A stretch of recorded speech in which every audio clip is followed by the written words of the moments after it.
Përshëndetje. Unë jam Erion Skënderi, kërkues shkencor pranë Universitetit të Helsinkit. Studimet e mia bachelor i kreva në vitin 2016 për informatikë ekonomike pranë Universitetit Epoka në Shqipëri. Pas përfundimit të këtyre studimeve, unë vazhdova programin master për shkenca kompjuterike në Universitetin Queen's College, pjesë e City University of New York, në Shtetet e Bashkuara. Në vitin 2018, nga New Yorku u zhvendosa në Finland bashkë me familjen time, ku u angazhova si kërkues shkencor në fushën e inteligjencës artificiale pranë Tampere University. Krahas kërkimit shkencor, gjatë qëndrimit tim në këtë universitet, unë jam përfshirë edhe në mësimdhënie duke drejtuar disa kurse dhe seminare të lidhura me inteligjencën artificiale dhe machine learning. Në të njëjtën kohë, po në Universitetin e Tampere, nisa dhe doktoraturën në fushën e machine learning, të cilën e përfundova me sukses në vitin 2023, duke marrë kështu gradën doktor i shkencave në teknologji. Tema e doktoraturës sime ishte Text Representation Methods for Big Social Data, ku në fokusova në zhvillimin e metodave të avancuara për përfaqësimin dhe analizimin e teksteve të gjeneruara në platformat sociale digjitale online. Puna ime kontribuon në përmirësimin e modeleve të inteligjencës artificiale për përpunimin e këtyre dhënave. Pas përfundimit të doktoratës, unë jam angazhuar si kërkues shkencor pranë Universitetit të Helsinkit. Aktualisht puna ime fokusohet në trajnimin dhe zhvillimin e chatbotëve digital duke eksploruar teknikat e avancuara të inteligjencës artificiale, sidomos të ashtu quajturat modelet gjeneruese dhe ndërveprimin e tyre në grupe për të bërë kështu chatbotët më efektiv dhe më afër realitetit dhe komunikimit njerëzor. Interesi im shkencor lidhet ngushtë me mënyrat se si teknologjia mund të përmirësojë bashkëpunimin dhe efikasitetin në mjediset e punës moderne. Faleminderit.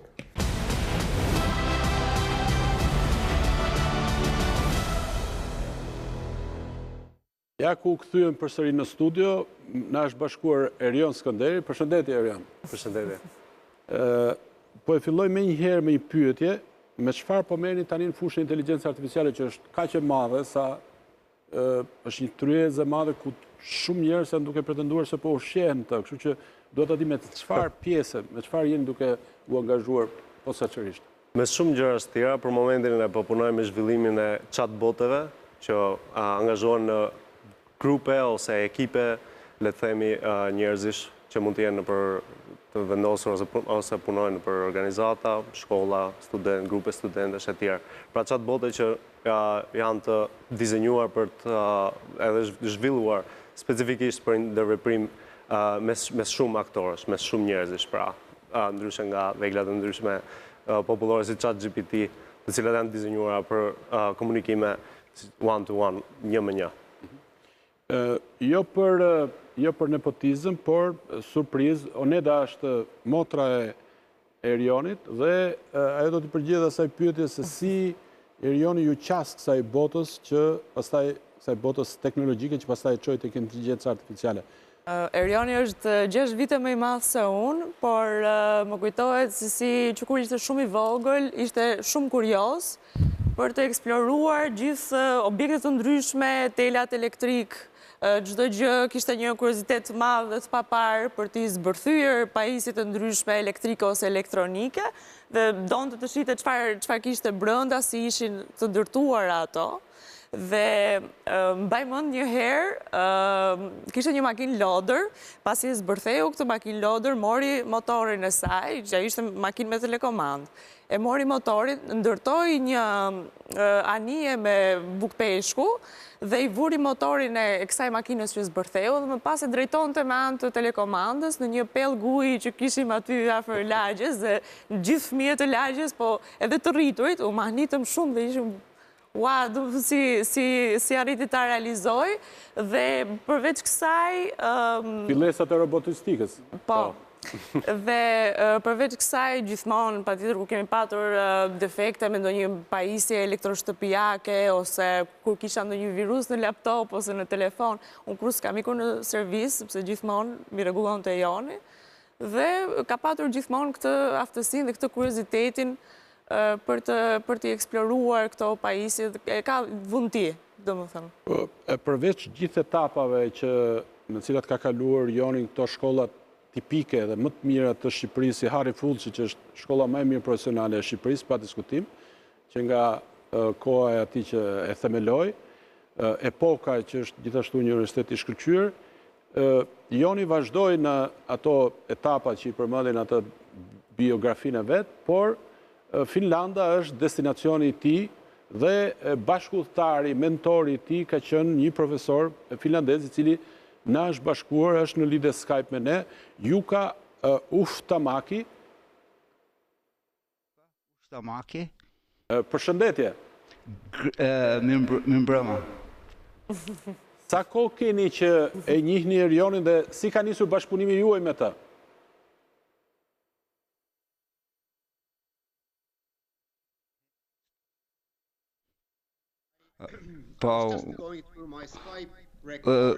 Po shikoja tek kujtimet e mia në Skype, tek shënimet.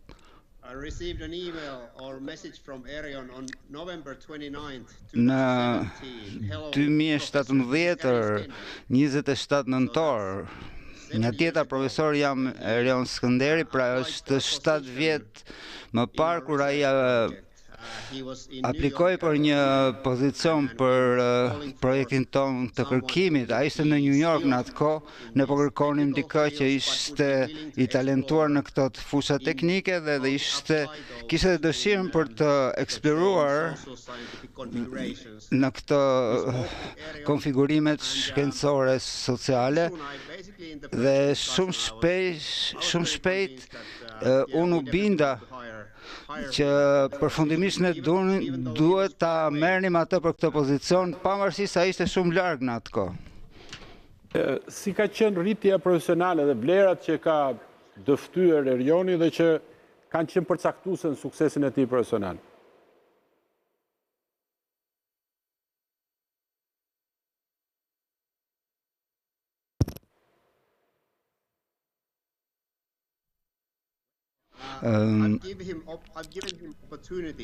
I kam dhënë shumë mundësi të themi, është një gjë.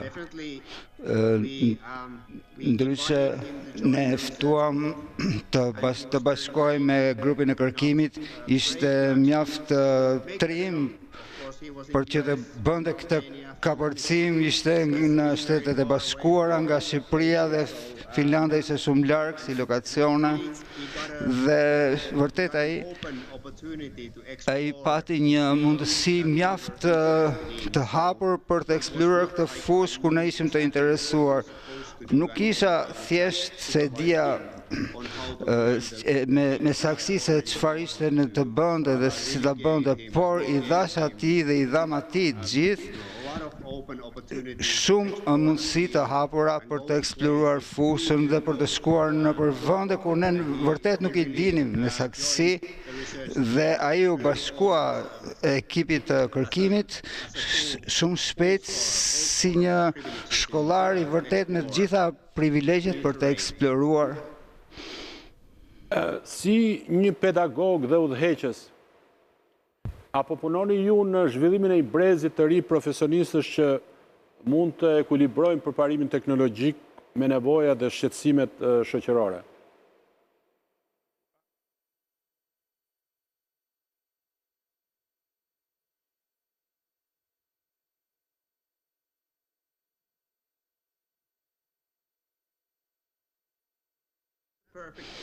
Kjo është një pyetje për kryer.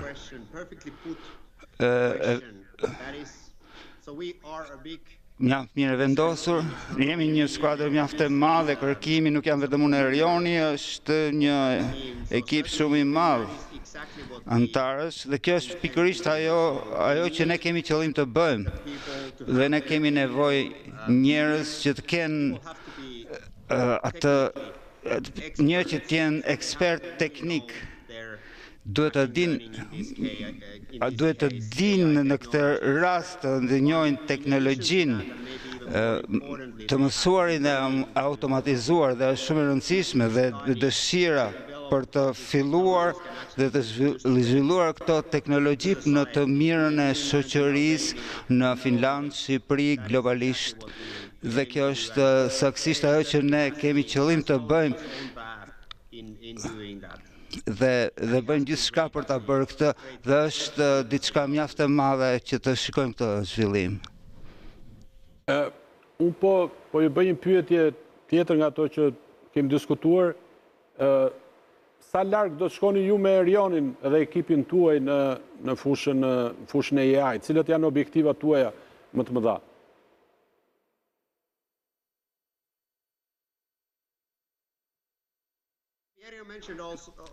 E përmenda dhe gjithsesi që po përgatisim këto mjete të inteligjencës artificiale që mund të jenë pjesë e ekipeve dhe organizatave si antar të këtyre ekipeve dhe duam të zhvillojmë këto mjete në të mënyrë që të jetë një fillim, që të jetë mjaft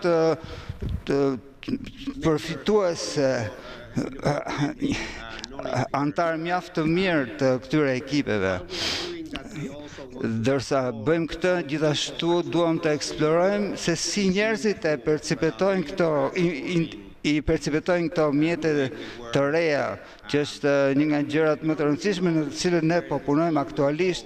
Ne ende nuk e dim se ku dhe në çfarë mase do të shkojë kjo punë dhe në çfarë gjendje ne do të jemi në gjendje që t'i bëjmë këto mjete si pjesëtar të ekipeve, prandaj angazhohemi me njerëz, me organizata në kërkimin disiplinor për t'i zhvilluar këto antar që janë mjete, antar ekipes, cilësh vendi vërtet, mënyra më e mire për e përdorim tyre, si mund të përfitojmë prej tyre. Jemi ende njerëz, si që dini, deri në fund. Kështu që duhen edhe njerëzit gjithsesi në situata. Unë ju falenderoj, ishte kënaqësi që patëm mundësi të flisim edhe sukses në punën tuaj të përbashkët.